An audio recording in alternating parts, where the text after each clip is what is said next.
ঈদুল আজহা সামনে রেখে রাজধানীর অন্যতম বৃহত্তর পশুর হাট শনিয়াকড়া গরুর হাটে এখন জমজমাট বেচাকেনা চলছে।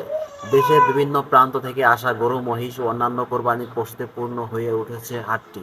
হাটের উদ্যোক্তারা জানান, এ বছর প্রায় 5,000-এর বেশি গরু ও 350-এর বেশি মহিষ এসেছে এই হাটে। উত্তরাঞ্চলের নওগাঁ, কুষ্টিয়া, পাবনা, রাজশাহী সহ দক্ষিণাঞ্চলের বরিশাল ও ঝালকাঠি থেকেও ব্যাপক সংখ্যক খামারি এসেছেন। স্থানীয় ব্যবসায়ীরা বলেন, এবার পশুর দাম কিছুটা বেশি হলেও ক্রেতা রয়েছে প্রচুর।